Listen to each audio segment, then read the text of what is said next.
तो last topic में हमने देखा था कि जो ग्रेविटेशनल एक्सेलरेशन है उसकी वैल्यू किस तरह से चेंज होती है हाइट, डेप्थ और रोटेशन के रिस्पेक्ट में। अब आगे का टॉपिक है सैटेलाइट।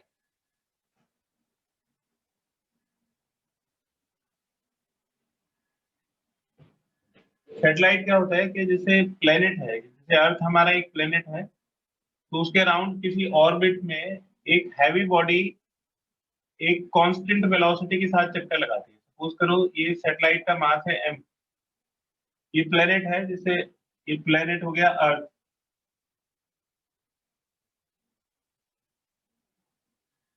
तो ये सैटेलाइट प्लेनेट के अराउंड रिवॉल्व करती है और इसकी जो वेलोसिटी है वो कांस्टेंट रहती है, इसको हम बोलते हैं ऑर्बिटल वेलोसिटी। तो इसकी ऑर्बिटल वेलोसिटी है v नॉट।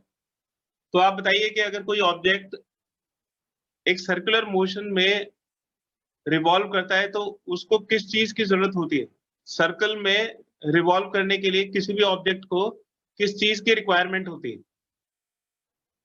ये यूनिफॉर्म सर्कुलर मोशन में आप लोगों ने पढ़ा है sir, centripetal acceleration. Centripetal acceleration आता है सेंट्रीपिटल फोर्स से, तो हमें सेंट्रीपिटल फोर्स की रिक्वायरमेंट होती है। और सेंट्रीपिटल फोर्स कोई भी फोर्स हो सकता है जो अनबैलेंस्ड हो और जो सेंटर की तरफ हो।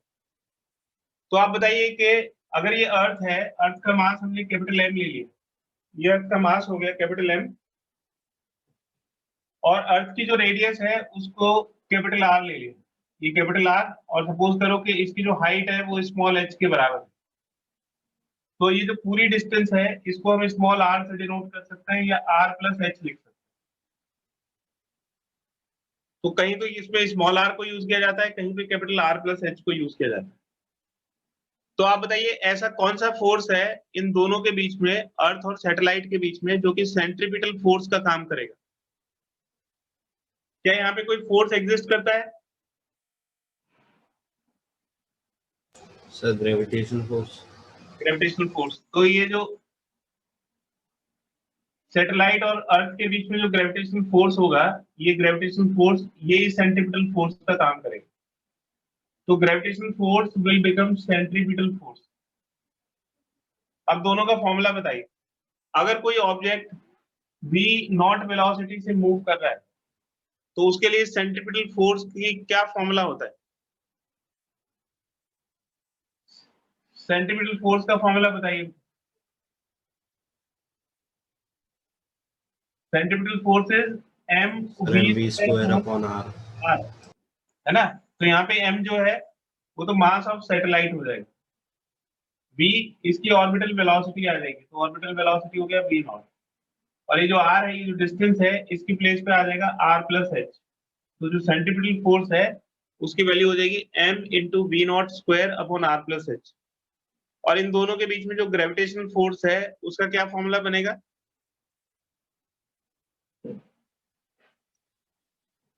जी m1 m2, m1 हो गया कैपिटल M और m2 हो गया small m, divide by r square, तो ये r प्लस एच का होल स्क्वायर हो जाएगा।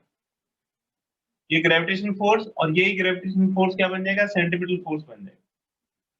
ये m से m कट जाएगा, r प्लस एच से इसकी एक पार कट जाएगी, तो वी नॉट स्क्वायर किसके इक्वल हो गया? वी नॉट स्क्वायर हो गया G M upon R plus H, और जो ऑर्बिटल वेलोसिटी है उसकी वैल्यू हो जाएगी under root G M upon R plus H.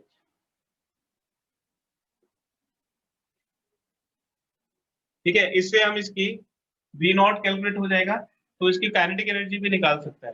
Half M we square वाला फॉर्मूला लगा के हम इसकी काइनेटिक एनर्जी भी कैलकुलेट करें।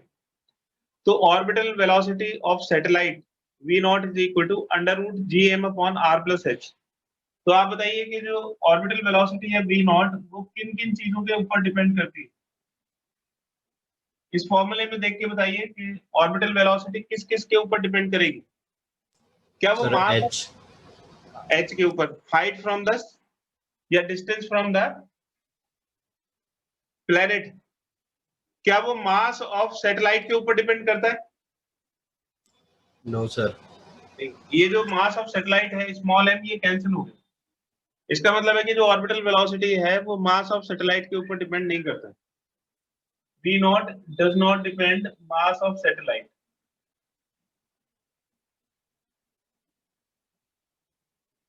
और किस किस चीजों के ऊपर डिपेंड करता है, आप इसको किस किस तरह से बदल सकते हो। तो देखिए जी तो कांस्टेंट है, एक तो मास ऑफ प्लेनेट के ऊपर डिपेंड करेगा, रेडियस ऑफ प्लेनेट के ऊपर डिपेंड करेगा, और डिस्टेंस फ्रॉम प्लेनेट के ऊपर डिपेंड करेगा। तो आपसे पूछा जा सकता है कि किस किस के ऊपर डिपेंड करेगा, तो एक तो हो गया mass of the planet, satellite के ऊपर नहीं, प्लेनेट के ऊपर, प्लेनेट के मास के ऊपर डिपेंड करता है, capital M. Radius of planet के ऊपर डिपेंड करेगा,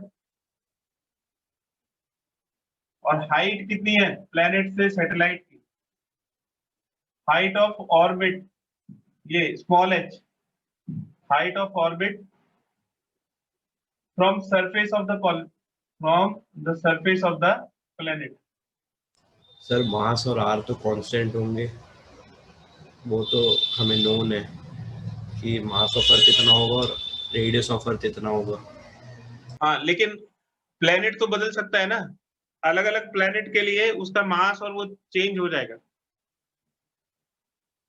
है ना। तो प्लेनेट के रेडियस के ऊपर डिपेंड करेगा। अगर आपको ऑर्बिटल वेलोसिटी निकालनी हो तो किस किस चीज की जरूरत पड़ेगी, कि भाई जो ऑर्बिट है, जो वो है सैटेलाइट, वो किसका सैटेलाइट है, कौन से प्लेनेट का। प्लेनेट तो बहुत सारे हैं, है ना, तो हर एक प्लेनेट के लिए ये एम और जी तो किसी के लिए नहीं बदलेगा, लेकिन जो मास ऑफ प्लेनेट है और रेडियस ऑफ प्लेनेट है वो तो अलग अलग प्लेनेट के लिए चेंज हो जाएगा या नहीं। Yes sir. Yes sir. तो इसलिए ये अलग अलग प्लेनेट्स के लिए वेरिएबल है ना, और जी किसी के लिए भी वेरिएबल नहीं है। तो जी तो एक यूनिवर्सल कांस्टेंट है और ये प्लेनेट के हिसाब से बदलते रहेंगे। तो वी नॉट की वैल्यू हो जाएगी under root G M upon R plus H. अगर हम इसमें जी को हटाना चाहें तो जी एम किसके इक्वल होता है, जी एम की वैल्यू होती है G M is equal to small G R square. अगर हम इसको ग्रेविटेशनल एक्सेलरेशन के टर्म्स में लिखना चाहें तो जीएम की प्लेस पे हम क्या लिख सकते हैं, एक तो ये फॉर्मूला हो गया V nought is equal to GM upon under root R plus H, और जीएम की वैल्यू डाल दीजिए जी आर स्क्वायर, तो वी नॉट हो जाएगा अंडर रूट स्मॉल जी यानी कि gravitational acceleration radius of planet square divided by R plus H के इक्वल। ये आर स्क्वायर का तो अंडर रूट आ जाएगा, तो आर तो बाहर चला जाएगा और ये हो जाएगा under root G upon R plus H. ठीक है, तो अगर आप ग्रेविटेशनल एक्सेलरेशन के टर्म्स में लिखना चाहते हैं तो वी नॉट की वैल्यू इस तरह से लिख सकते हैं, V nought is equal to R under root G upon R plus H. G acceleration due to gravity है। अब देखिए जो सैटेलाइट अर्थ के काफी नजदीक होती हैं उनके लिए हम वैल्यू इसको कैलकुलेट कर सकते हैं। तो हाइट ऑफ द ऑर्बिट अगर बहुत कम हो, यानी कि एच अगर आर के रिस्पेक्ट में बहुत कम हो तो क्या होगा,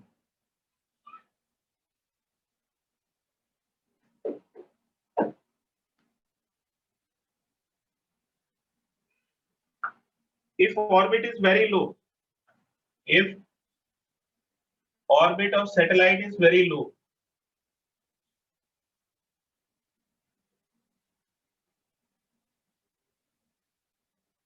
तो इसका मतलब है कि हम h को नेग्लेक्ट कर सकते हैं, तो r प्लस एच किसके इक्विवेलेंट हो जाएगा, r के इक्वलेंट।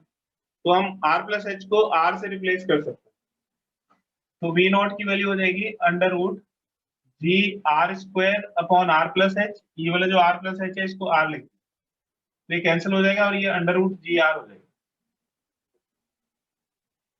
अगर हमें ये अर्थ के लिए कैलकुलेट करना हो, कोई सैटेलाइट है वो अर्थ का सैटेलाइट है, तो अर्थ के लिए हमें जी की और आर की दोनों की वैल्यू पता होती है, तो इसकी वैल्यू हो जाएगी 9.8, इसके 6.4 इंटू 10⁶।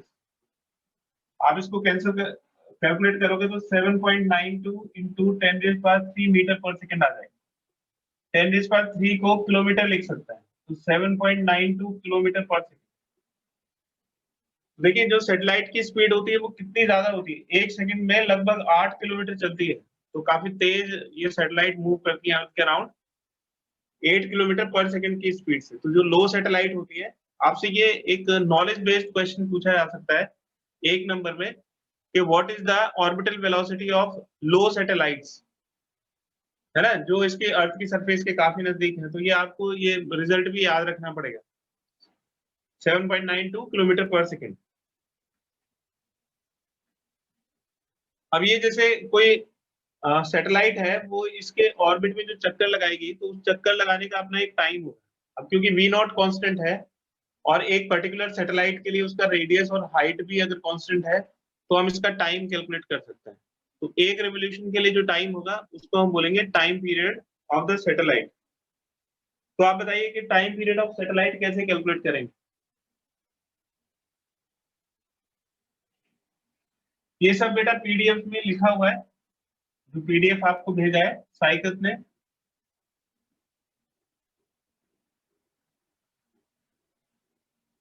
तो इसका स्क्रीनशॉट लेने की जरूरत नहीं है। टाइम पीरियड ऑफ सैटेलाइट कैसे कैलकुलेट करेंगे। तो ये जैसे प्लेनेट हो गया, ये इस प्लेनेट की ऑर्बिट हो गई और हमें इसका टाइम पीरियड कैलकुलेट करना है। तो वी नॉट, ये वाली जो डिस्टेंस है, ये डिस्टेंस आर प्लस एच हो जाएगी, और मास ऑफ सैटेलाइट एम, और इसका जो मास है वो कैपिटल एम होगा। तो टाइम पीरियड क्या हो जाएगा, टाइम पीरियड इज टाइम, और टाइम हो जाएगा डिस्टेंस अपॉन स्पीड। तो देखिए, अगर ये जो प्लेनेट है वो इस ऑर्बिट में चक्कर लगा रहा है, तो वो कितनी डिस्टेंस ट्रेवल करेगा ऑर्बिट की सरकमफेरेंस के बराबर। तो ये हो जाएगा circumference of orbit, circumference of orbit divided by orbital velocity। तो circumference हो जाएगा 2 पाई स्मॉल r का मतलब r प्लस एच, और वी नॉट की वैल्यू अभी कैलकुलेट की थी, under root gm upon r plus H. तो इसको हम लिख सकते हैं 2 pi r plus H under root r plus H upon gm। इस r प्लस एच को अंडर रूट के अंदर लिखेंगे तो ये स्क्वायर बन जाएगा, तो r प्लस एच का whole cube divided by gm।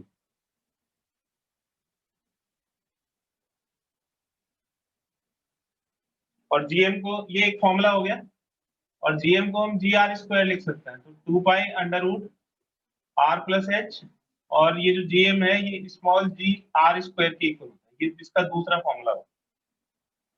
तो ये फॉर्मूला आप इंस्टेंटली डिराइव कर सकते हो, आपको बस ऑर्बिटल वेलोसिटी का फॉर्मूला भी याद रखने की जरूरत नहीं है। वो फॉर्मूला भी आप आसानी से कैलकुलेट कर सकते हो कि ग्रेविटेशनल फोर्स को सीधा हमने सेंट्रीपिटल फोर्स के इक्वल रख दिया। तो इसमें कुछ ऐसा नहीं है, इसका कंसेप्ट ज्यादा इंपॉर्टेंट है। फॉर्मूले तो आप एक सेकंड में, विद इन अ सेकंड बना सकते हो। तो 2 pi under root r plus H G R square, ये दूसरा फॉर्मूला हो। और इस फॉर्मूले को आगे एक्सटेंड कर सकते हैं, 2 pi under root r plus H whole cube, cube है तो r प्लस एच का होल क्यूब डिवाइडेड बाय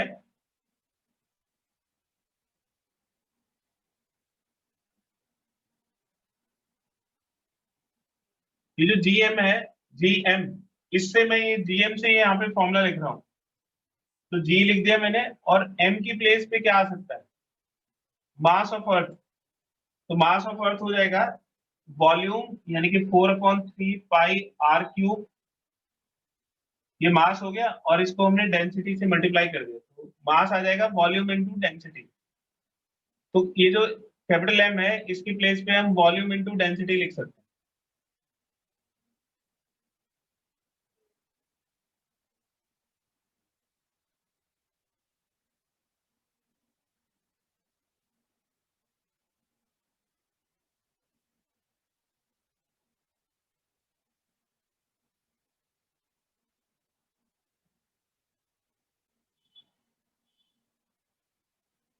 ये 2 पाई को अगर अंदर ले जाएंगे, 2 पाई को अगर अंदर ले जाया जाएगा तो क्या बन जाएगा, 2 का स्क्वायर 4 हो जाएगा, और ये पाई का स्क्वायर हो जाएगा पाई स्क्वायर, तो ये 4 पाई स्क्वायर होगा इंटू r प्लस एच का होल क्यूब।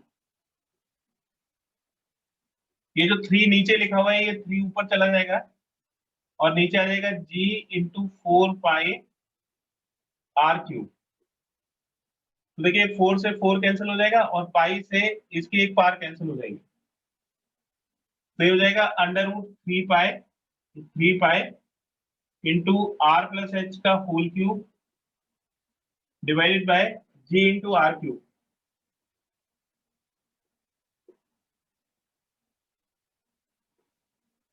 तो वो जो फॉर्मूले हमने पहले पढ़े थे उनको हम अलग अलग टर्म्स में लिख सकते हैं। अगर आपको मास दिया हुआ है तो ये वाला फॉर्मूला, अगर मास नहीं दिया हुआ है, डेंसिटी दी हुई है तो ये वाला फॉर्मूला, अगर आपको कैपिटल जी की वैल्यू नहीं दी हुई है, बाकी सब चीजें दे रखी हैं तो ये वाला फॉर्मूला। तो इनकी वैल्यूज हम एक दूसरे के साथ रिप्लेस करके न्यूमेरिकल्स में क्वेश्चंस के अकॉर्डिंग हमें सेलेक्ट करना पड़ेगा कि इनमें से कौन सा फॉर्मूला हम इसमें यूज करेंगे।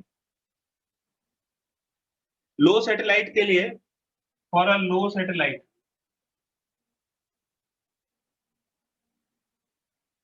तो इसको h को हम निग्लेक्ट कर सकते हैं। h इज ऑलमोस्ट जीरो, तो h अगर जीरो हो जाएगा तो ये 3 पाई आर क्यूब कट जाएगा, 3 पाई अपॉन जी रो बचेगा।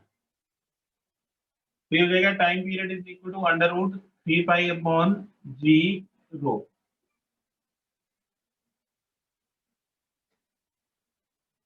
ठीक है, तो ये सैटेलाइट की कहानी होगी। सैटेलाइट में दो चीजें इंपॉर्टेंट है, एक तो ऑर्बिटल वेलोसिटी और टाइम पीरियड।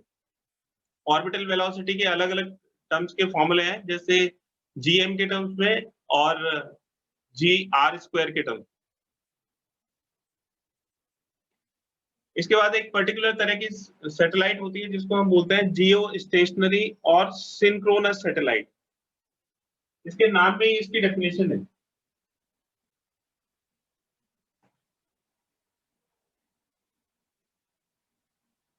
जियो स्टेशनरी सैटेलाइट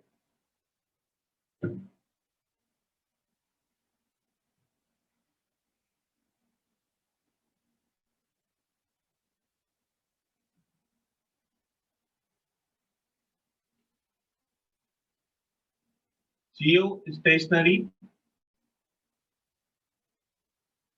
सैटेलाइट, इसको सिंक्रोनस, किसके साथ सिंक्रोनाइज करता है? अर्थ के साथ सिंक्रोनाइज करता है।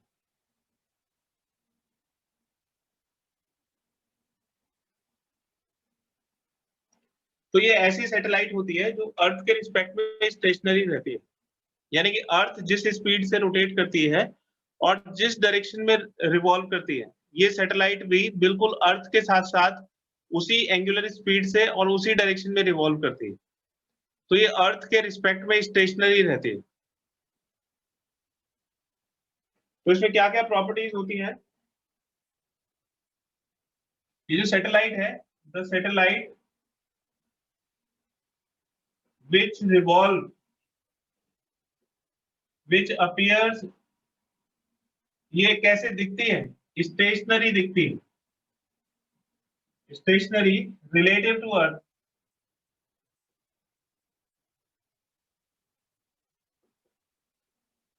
इसकी वजह से, क्योंकि ये स्टेशनरी रहती है, क्योंकि उसी की रिलेटिव वेलोसिटी से ये मूव करता है, तो आज जियो स्टेशनरी सैटेलाइट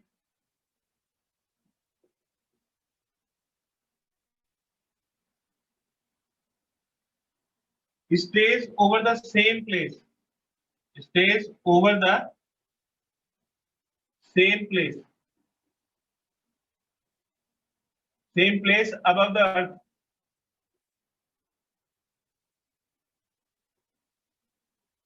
ये ऊपर वाले सेंटेंस को दूसरी तरह से लिख दिया गया, जब वो अर्थ के रिस्पेक्ट में स्टेशनरी रहेगी यानी कि मूवेबल नहीं होगी, तो वो सेम प्लेस पे ही दिखाई देगी।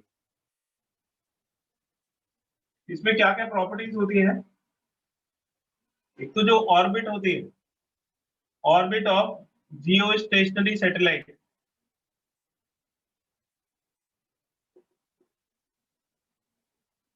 इसकी ऑर्बिट का एक पर्टिकुलर नाम होता है जिसको हम बोलते हैं पार्किंग ऑर्बिट। तो जो मूव नहीं कर रहा है उसका मतलब वो पार्क कर दिया गया है। वो पार्किंग में जैसे गाड़ियां खड़ी रहती हैं, उसी तरह से वो ऑर्बिट एक तरह से अर्थ के रिस्पेक्ट में पार्किंग ऑर्बिट बन जाती है। तो जियो स्टेशनरी सैटेलाइट की जो ऑर्बिट है उसका नाम रखा जाता है पार्किंग ऑर्बिट।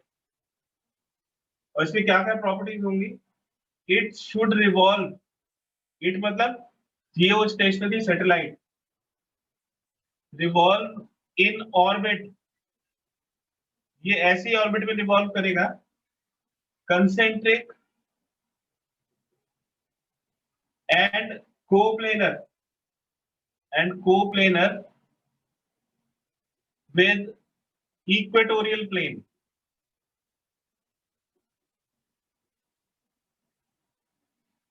तो देखिए जैसे ये अर्थ है, सपोज करो, तो इसको दो पार्ट में डिवाइड कर दो, तो ये जो प्लेन है, ये प्लेन बन गया equatorial plane. This plane is called equatorial plane. तो जो इसका सेंटर होगा वही ऑर्बिट का भी सेंटर होगा, मतलब ऑर्बिट कुछ इस तरह से होगी और वो भी सेम प्लेन में होगी। तो ये पार्किंग ऑर्बिट है, यानी कि जो जियो स्टेशनरी सैटेलाइट है वो इसी प्लेन में, जिस प्लेन में इक्वेटोरियल प्लेन होता है उसी प्लेन में उसकी ऑर्बिट होती है और वही उसका सेंटर होता है।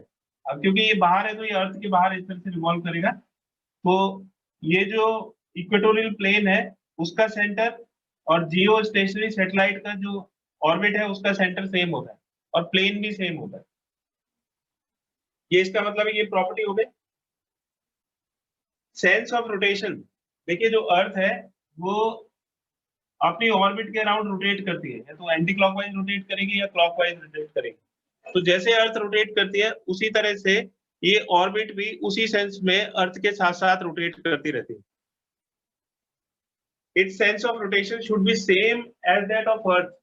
तो इसका सेंस ऑफ रोटेशन भी ऐसा ही रहेगा जैसे अर्थ का होता है।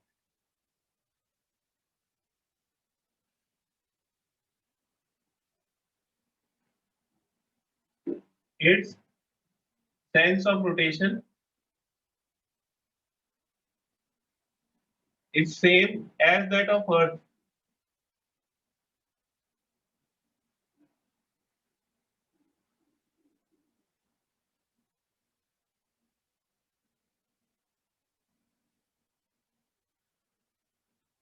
Its period of revolution, यानी कि जो टाइम पीरियड है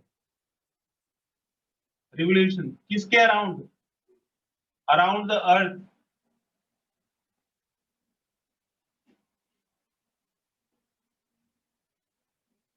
should be same as that of the earth.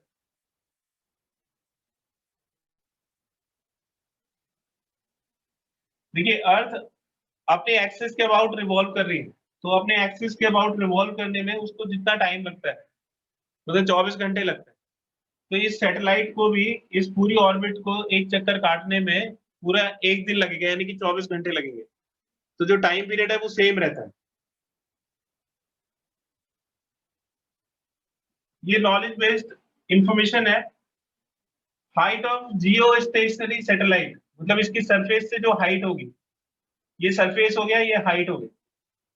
तो height of geostationary satellite is 6 R, 6 R के बराबर होगा। तो अप्रोक्सीमेटली 36,000 किलोमीटर,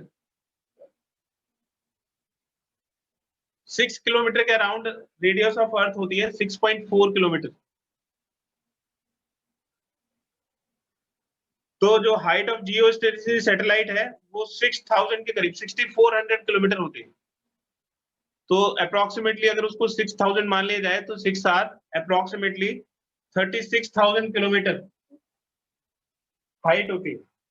और इसकी जो ऑर्बिटल वेलोसिटी होती है, orbital velocity of geostationary satellite is 3.08 kilometre पर सेकेंड। तो ऑर्बिटल वेलोसिटी आती है 3.08 किलोमीटर पर second.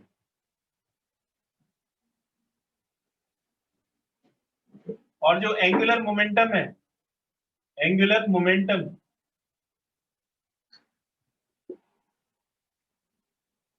Depends on both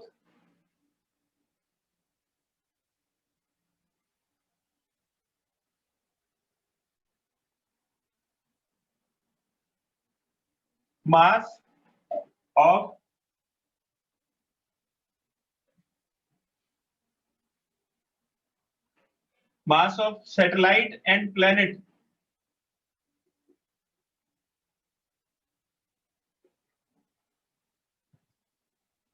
as well as radius of orbit. तो एंगुलर मोमेंटम किस किस के ऊपर डिपेंड करता है? एंगुलर मोमेंटम एक तो दोनों चीजों के मास के ऊपर डिपेंड करता है, ये सैटेलाइट का मास और अर्थ का मास या प्लेनेट का मास, और रेडियस ऑफ ऑर्बिट, ऑर्बिट का कितना रेडियस है उसके ऊपर डिपेंड करता है। तो ये बड़ा इंपॉर्टेंट क्वेश्चन है कि जियो स्टेशनरी सैटेलाइट की प्रॉपर्टीज बताइए।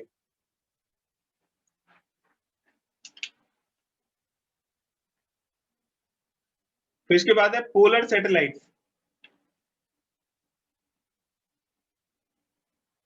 तो जो पोलर ऑर्बिट में जो चक्कर लगाता है उसको पोलर सैटेलाइट बोलते हैं।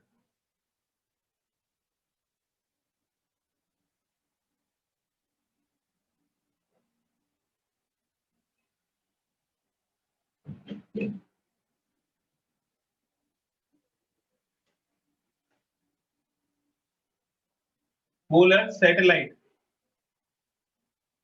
तो देखो जैसे ये अर्थ है, ये इसका नॉर्थ पोल और ये साउथ पोल हो गया, तो इसके अराउंड जो ऑर्बिट बनेगी उसको पोलर ऑर्बिट बोलते हैं, पोलर ऑर्बिट। तो जो सैटेलाइट पोलर ऑर्बिट में चक्कर लगाती है उसको हम पोलर सैटेलाइट बोलते हैं। और पोलर सैटेलाइट का यूज कहाँ पे होता है? इसके पोलर सैटेलाइट के यूजेस पूछे जाते हैं।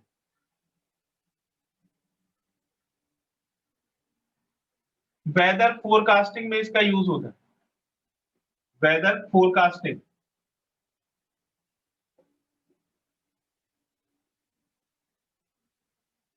स्पाइंग वर्क, स्पाइंग मतलब जो पड़ोसी राज्य, पड़ोसी देश हैं उनकी स्पाइंग करने,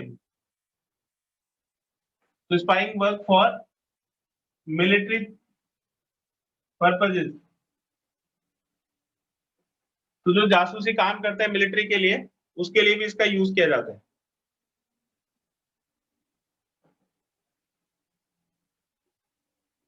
ब्रिटेन की जो ब्रिटिश पोलर सैटेलाइट थी,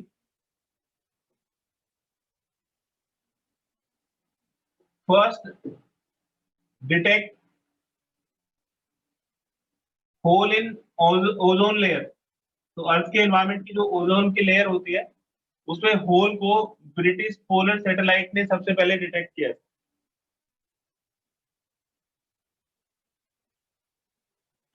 first detected hole in ozone layer.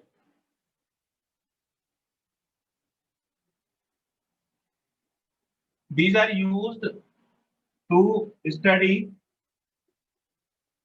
Topography. Topography का मतलब होता है कि उसकी जो ज्योग्राफिकल कंडीशंस हैं, वेदर है, इन सबको स्टडी करने के लिए इसको यूज किया जाता है। ऑफ मून, वीनस और मार्स। ठीक है, तो ये एक इंफॉर्मेशन बेस्ड क्वेश्चन है जिसमें आपको दो क्वेश्चन पूछे जा सकते हैं, एक तो पोलर सैटेलाइट के ऊपर पूछा जा सकता है और जियो स्टेशनरी सैटेलाइट के ऊपर।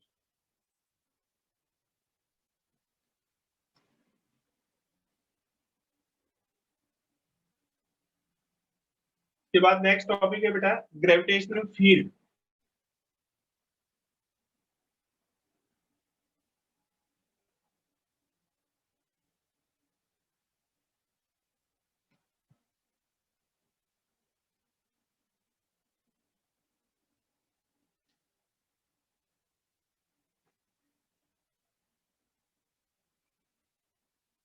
ग्रेविटेशनल फील्ड, तो हर एक ऑब्जेक्ट का अपना एक ग्रेविटेशनल फील्ड होता है। जैसे ये सपोज करिए कोई ऑब्जेक्ट है और इसका मास कैपिटल M के इक्वल है, तो इसके अराउंड एक ऐसा स्पेस होगा जिसमें दूसरे ऑब्जेक्ट ग्रेविटेशनल अट्रैक्शन फील करेंगे। ठीक है, तो ये जो मैंने इसका स्पेस बनाया है, इसके अंदर अगर आप कोई ऑब्जेक्ट रखते हो तो ये जो ऑब्जेक्ट है ये ग्रेविटेशनल अट्रैक्शन फील करेगा। अगर आप इसके बाहर रखोगे तो ये ग्रेविटेशनल अट्रैक्शन फील नहीं करेगा, मतलब इसके बाहर ग्रेविटेशनल अट्रैक्शन जीरो हो। तो ग्रेविटेशनल फील्ड क्या हो गया? Gravitational field is space around an object in which other objects can experience gravitational force। ठीक है, तो इस स्पेस को हम ग्रेविटेशनल फील्ड बोलते हैं। ठीक है, अब जो ग्रेविटेशनल फील्ड है वो डिस्टेंस के ऊपर डिपेंड करता है। जैसे यहाँ पे जो फील्ड है, फील्ड मतलब इफेक्ट है, जो फील्ड है, फील्ड मतलब ग्रेविटेशन का इफेक्ट है जिसको हम देख नहीं सकते। तो जिसको एक्सपीरियंस कर सकता है, देख नहीं सकता है, उसको हम फील्ड बोलते हैं। तो ग्रेविटेशनल फील्ड एक ऐसा स्पेस हो गया जिसमें दूसरे ऑब्जेक्ट ग्रेविटेशनल फोर्स एक्सपीरियंस करेंगे। अगर ग्रेविटेशनल फील्ड के बाहर है तो वो फिर फोर्स एक्सपीरियंस नहीं करेंगे। अब देखिए जो ग्रेविटेशनल फील्ड है वो, उसकी इंटेंसिटी कितनी है। आप इस मास के जितने ज्यादा नजदीक जाओगे ये फोर्स उतना ही स्ट्रांग होता चला जाएगा। तो हम ये बोलेंगे कि यहाँ पे फील्ड ज्यादा है, मतलब यहाँ पे इंटेंसिटी ऑफ ग्रेविटेशनल फील्ड ज्यादा है और यहाँ पे इंटेंसिटी ऑफ ग्रेविटेशनल फील्ड कम है। तो ये जो ग्रेविटेशनल फील्ड है इसकी न्यूमेरिकल वैल्यू को हम बोलते हैं इंटेंसिटी ऑफ ग्रेविटेशनल फील्ड। तो ग्रेविटेशनल फील्ड को एक कॉन्सेप्ट हो गया और उसकी इंटेंसिटी कितनी है, मतलब कितना ज्यादा फोर्स उस फील्ड की वजह से लग रहा है, उसको हम इंटेंसिटी बोलते हैं। तो इंटेंसिटी को अगर हम ई से डिनोट करेंगे, this is intensity of gravitational field, तो ये हो जाएगा फोर्स पर यूनिट मास। तो जो मास फोर्स एक्सपीरियंस कर रहा है, पर यूनिट मास कितना फोर्स लग रहा है, उसको हम उसकी इंटेंसिटी बोलेंगे। अब जो ग्रेविटेशनल फोर्स है उसकी वैल्यू क्या होती है, अगर हम इसका मैग्नीट्यूड कैलकुलेट करें तो मैग्नीट्यूड हो जाएगा F बाई एम के इक्वल, और F की वैल्यू हो जाएगी GMM divided by R square divide by M. तो ये m से m कट जाएगा, तो ये हो जाएगा GM अपॉन आर स्क्वायर।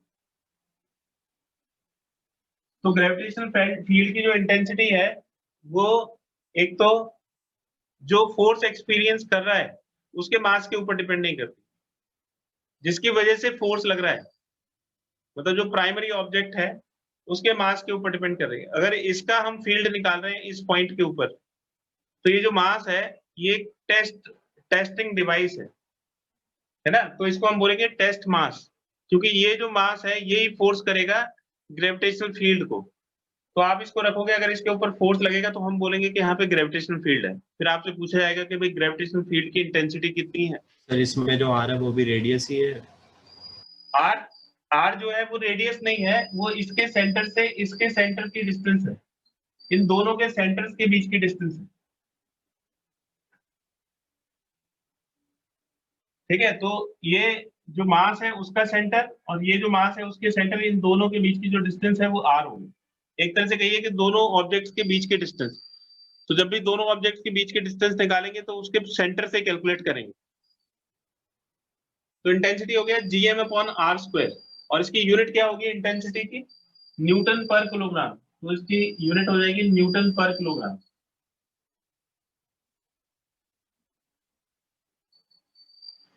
अगर ये डिस्टेंस बहुत ज्यादा हो जाए, अगर हम कहें कि भाई ये इसके ग्रेविटेशनल फील्ड से बाहर चला गया, तो ग्रेविटेशनल फील्ड से बाहर जाने का मतलब है कि ये जो डिस्टेंस है ये बहुत ज्यादा होगी। तो आर अगर इन्फिनिटी होगा तो वहां पे इंटेंसिटी कितनी हो जाएगी, जीरो हो जाएगी। तो जैसे ही ये ऑब्जेक्ट इससे बाहर जाएगा तो इन्फिनिटी पे इलेक्ट्रिक फील्ड कितना होता है, आपसे पूछा जा सकता है कि इन्फिनिटी पे इलेक्ट्रिक फील्ड कितना होगा। तो इन्फिनिटी पे इलेक्ट्रिक फील्ड होगा जीरो, और इन्फिनिटी का मतलब क्या है कि ग्रेविटेशनल फील्ड से बाहर निकल जाना इन्फिनिटी है। तो जहां पे फोर्स नहीं लगेगा उन सारे पॉइंट्स को हम इन्फिनिटी बोलेंगे। ये जो फोर्स अपॉन मास है ये और किसी के इक्वल भी होता है क्या, कोई और भी फिजिकल क्वांटिटी होती है जो फोर्स अपॉन मास के इक्वल होता है?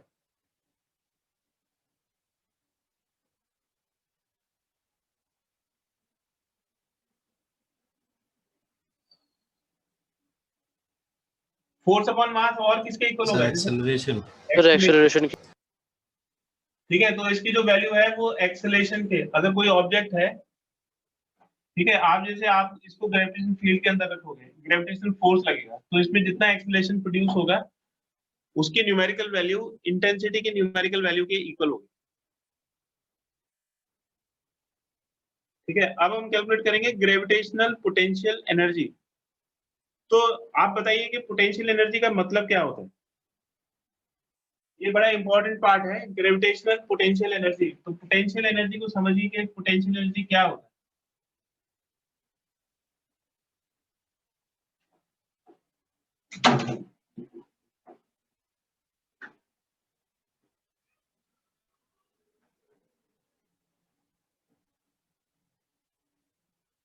Gravitational potential energy.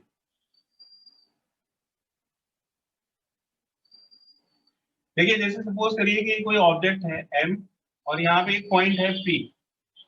ये जो p पॉइंट है ये इसके ग्रेविटेशनल फील्ड के अंदर है, ये इसके ग्रेविटेशनल फील्ड के अंदर p पॉइंट। अब यहाँ पे आपने एक ऑब्जेक्ट को रख दिया m को, तो आप जब यहाँ पे एक ऑब्जेक्ट को रखोगे तो आपको वर्क करना पड़ेगा। वो जो वर्क है वो ही इसकी पोटेंशियल एनर्जी हो जाएगी, मतलब पोजीशन की वजह से जो एनर्जी है। तो यहाँ पे अगर इसके ग्रेविटेशनल फील्ड के अंदर आप किसी मास को लाके रख दोगे तो आपको वर्क करना पड़ेगा, और जो ग्रेविटेशनल फोर्सेस हैं they are conservative in nature, तो वर्क कहीं जाएगा नहीं। आप जो वर्क करोगे वो इसमें कंजर्व हो जाएगा, और जो वर्क इसके अंदर इस मास के अंदर कंजर्व होगा वो उसकी ग्रेविटेशनल पोटेंशियल एनर्जी होगी।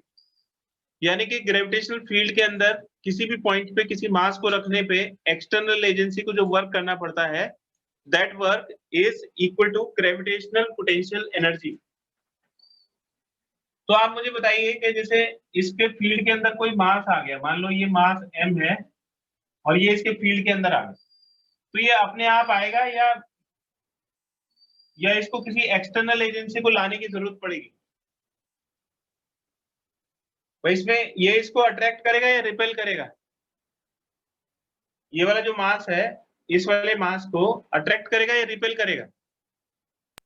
सर अट्रैक्ट करेगा। अट्रैक्ट करेगा तो ये अपने आप इस ऑब्जेक्ट के नजदीक आएगा, तो एक्सटर्नल एजेंसी को कोई वर्क करने की जरूरत नहीं है, तो वर्क सिस्टम खुद करेगा, इसलिए वर्क नेगेटिव होगा। आप इसके आंसर में रियलाइज करोगे कि जो पोटेंशियल एनर्जी है, ग्रेविटेशनल पोटेंशियल एनर्जी, वो नेगेटिव होती है, क्योंकि एक्सटर्नल एजेंसी को वर्क करने की जरूरत ही नहीं है। अट्रैक्शन का फोर्स है, रिपल्शन के अगेंस्ट एक्सटर्नल एजेंसी को वर्क करने की जरूरत पड़ती है, और तब पोटेंशियल एनर्जी पॉजिटिव होती है। ठीक है, तो नजदीक लाने के लिए वर्क नहीं करना पड़ेगा, दूर ले जाने के लिए वर्क करना पड़ेगा। ठीक है, तो आप अगर दूर ले जाओगे तो पॉजिटिव वर्क करना पड़ेगा, और नजदीक लाओगे तो नेगेटिव वर्क करना पड़ेगा। अब सपोज करिए कि इंफिनिटी से तो जो ग्रेविटेशनल पोटेंशियल एनर्जी है उसकी डेफिनेशन देखो। This is energy associated with the object, associated with it मतलब ये वाला object, due to the position in gravitational field,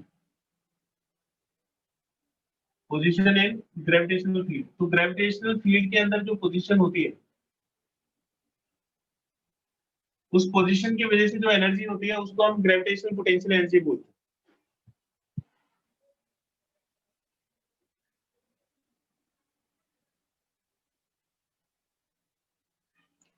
ये किसके इक्वल होता है? This is amount of work done, this is amount of work done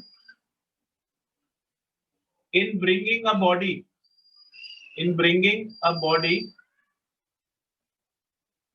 from infinity to a given point। तो देखिए इस मास को इंफिनिटी से और गिवन पॉइंट तक लाने में, ये पॉइंट की पोजीशन दी हुई है r, यानी कि इंफिनिटी से r तक लाने में जो वर्क करना पड़ेगा वो वर्क पोटेंशियल एनर्जी के बराबर होता है। तो आप सपोज करिए कि यहाँ पे कोई पॉइंट है, मैंने यहाँ पे एक पॉइंट सपोज कर लिया A, और सपोज करिए कि इस वाले पॉइंट पे जो फोर्स है वो F के बराबर है। तो आप मुझे बताइए कि ये जो A पॉइंट है इसकी पोजीशन दे रखी है, इसकी पोजीशन है X। तो आप मुझे बताइए कि जो फोर्स है ये फोर्स वेरिएबल है या कांस्टेंट है? इस फोर्स की वैल्यू बताइए, फोर्स एट A क्या वैल्यू होगी इसकी? तो अट्रैक्शन का फोर्स होगा। यहाँ पे अगर A पॉइंट पे ये वाला मास पहुंच गया है तो इस पॉइंट पे फोर्स हो जाएगा G m1 m2, यानी कि mm divided by distance square x square. तो आप मुझे बताइए कि ये जो फोर्स है ये वेरिएबल है या कांस्टेंट है?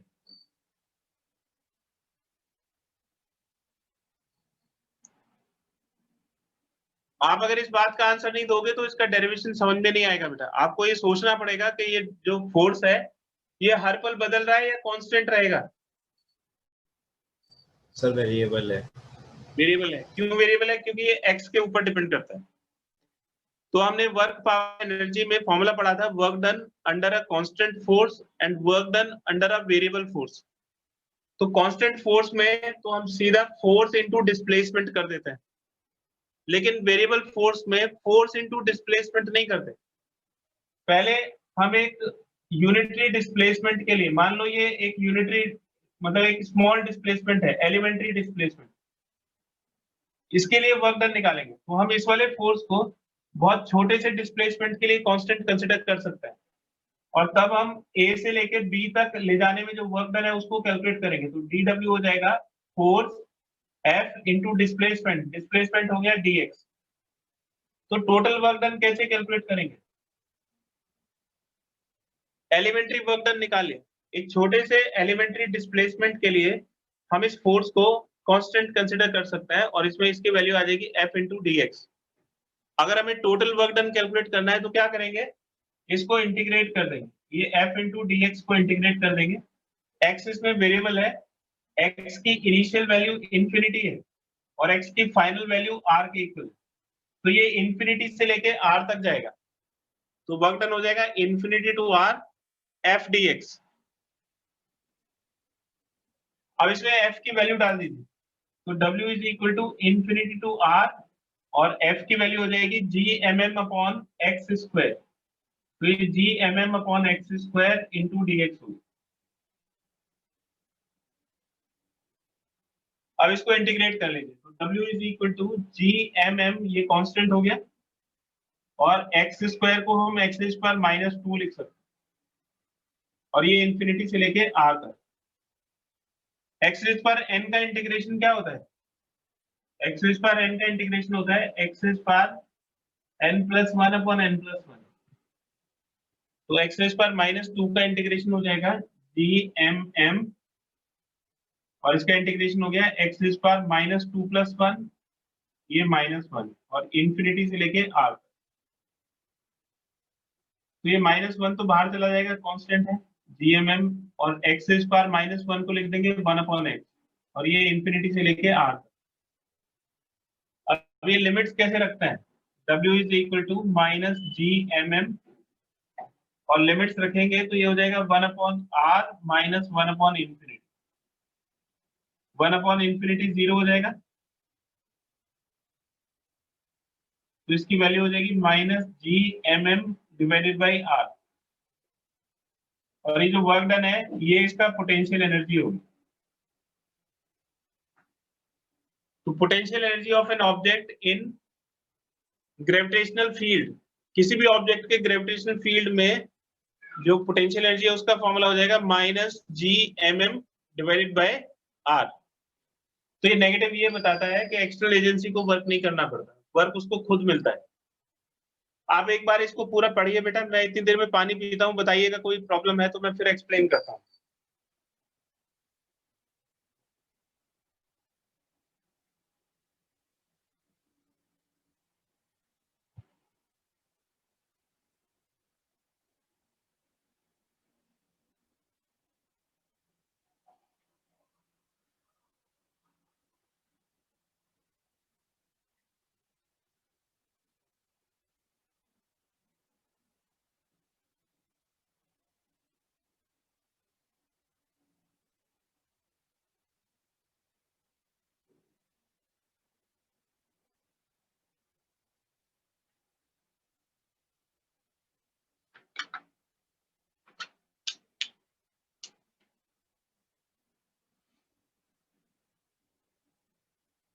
कोई डाउट है बेटा इसमें तो बताइए।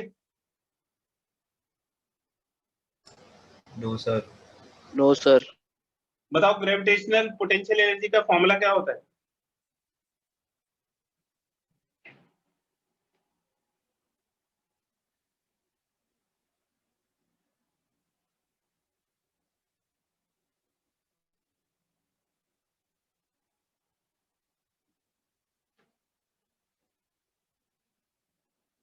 Gravitational potential at a point in gravitational field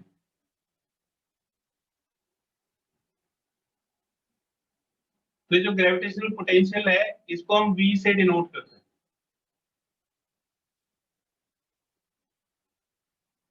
और ये जो पोटेंशियल है इसकी यूनिट होती है वोल्ट। तो ग्रेविटेशनल पोटेंशियल का क्या फॉर्मूला होता है? जैसे ये कोई सपोज करिए कि कोई ऑब्जेक्ट है M और इसके ग्रेविटेशनल फील्ड में कोई पॉइंट है P, तो हमें इस पॉइंट पे इसका पोटेंशियल कैलकुलेट करना है कि इस पॉइंट पे कितना पोटेंशियल होगा। तो पोटेंशियल का फॉर्मूला होता है potential is equal to potential energy per unit mass. Potential किस चीज का होता है? पोटेंशियल पॉइंट का होता है ना। तो ग्रेविटेशनल फील्ड के अंदर आप कोई भी पॉइंट है उसका पोटेंशियल कैलकुलेट कर सकते हैं, और उस पोटेंशियल का फॉर्मूला होता है gravitational potential is equal to potential energy per unit mass. आप यहाँ पे जो भी मास रखोगे उसमें के अंदर एक पोटेंशियल एनर्जी आ जाएगी -Gmm डिवाइडेड बाय R, और यूनिटरी मास के लिए जो एनर्जी होती है उसको हम बोलते हैं पोटेंशियल। तो ये -Gm/R हो, ये पोटेंशियल का फॉर्मूला होगा। ठीक है, अगर आपको पोटेंशियल दिया हुआ है और पोटेंशियल एनर्जी कैलकुलेट करनी है, तो आप किसी भी पॉइंट के पोटेंशियल को अगर उस पे रखे हुए मास से मल्टीप्लाई कर दो तो आपको पोटेंशियल एनर्जी मिल जाएगी। तो ग्रेविटेशनल फील्ड के अंदर हर एक पॉइंट का अपना एक पोटेंशियल होगा। उस पोटेंशियल को ऊपर अगर कोई भी मास रख दोगे, इस पॉइंट के ऊपर कोई भी मास रख दोगे, पोटेंशियल को उस मास से मल्टीप्लाई कर दो तो उसकी पोटेंशियल एनर्जी आ जाएगी। ठीक है, तो mass is the factor between potential and potential energy. तो potential energy per unit mass is called gravitational potential, और gravitational potential is a scalar quantity, क्योंकि एनर्जी भी स्केलर क्वांटिटी और मास भी स्केलर क्वांटिटी है। तो ये दोनों स्केलर क्वांटिटीज हैं, अगर इन दोनों को डिवाइड करोगे तो ये V आ जाएगा, यानी कि ग्रेविटेशनल पोटेंशियल आ जाएगा।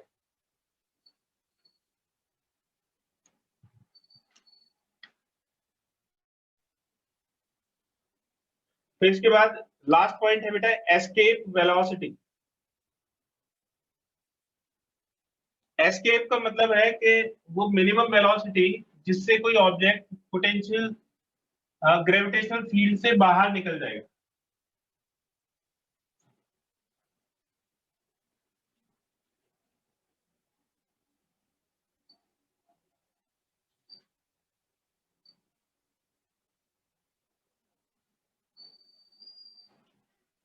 तो एस्केप वेलोसिटी होती है the minimum velocity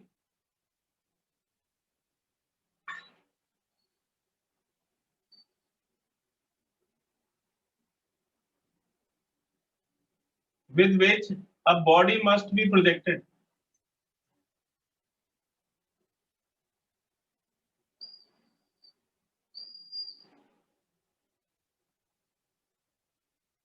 Vertically upwards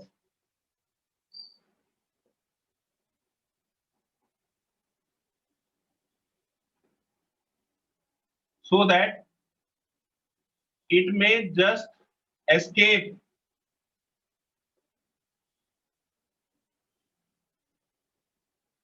the gravitational field of the earth.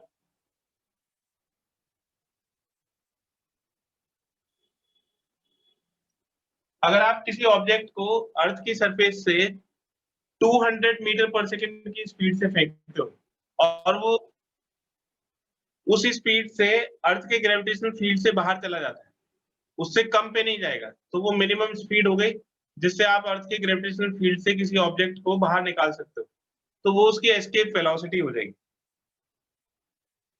तो अब इसका डेरिवेशन देखिए एस्केप वेलोसिटी का।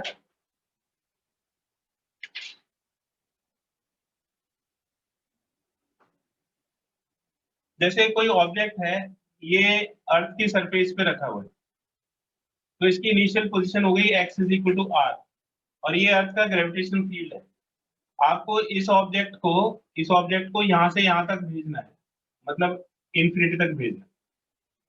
तो कितना वर्क करना पड़ेगा पहले वो कैलकुलेट कर लेते हैं। तो वर्क हो जाएगा, यहाँ पे आप देखिए, तो ये जो फोर्स है F इस तरफ है और डिस्प्लेसमेंट इस तरफ, तो जो वर्क डन है वो हो जाएगा F dx, और x जो है वो r से लेके इंफिनिटी तक, ये टोटल वर्क डन होगा इसको बाहर भेजने के लिए।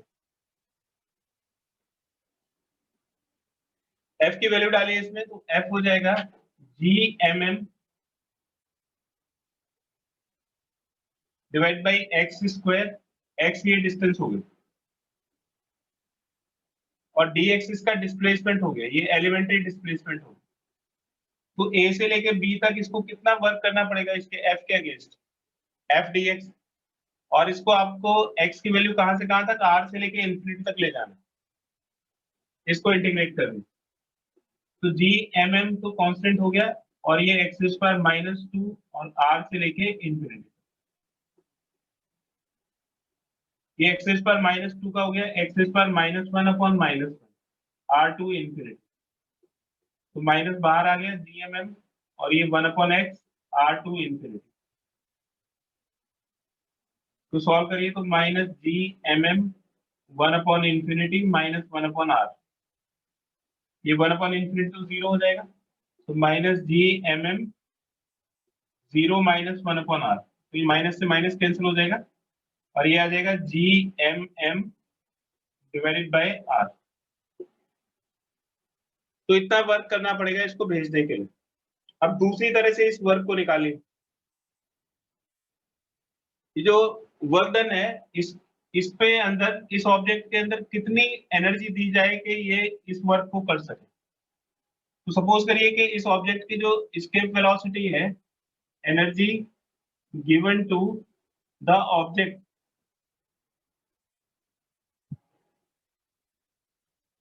वो हो जाएगा हाफ mv², और अगर आपको ये मिनिमम रखनी है तो जो स्पीड है वो ve यानी कि एस्केप वेलोसिटी हो जाएगी।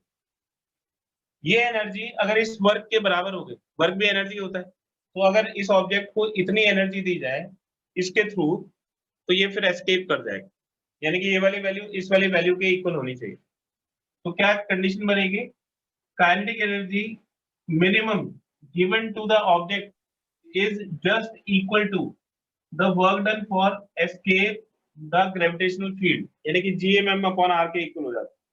तो यहाँ से हमें एस्केप वेलोसिटी की वैल्यू मिल जाएगी, ये m से m कट जाएगा और ve² हो जाएगा 2gm divided by r।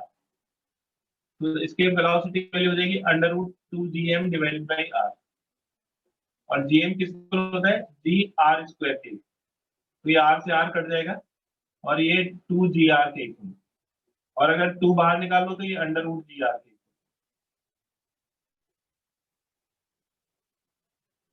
√2 √gr।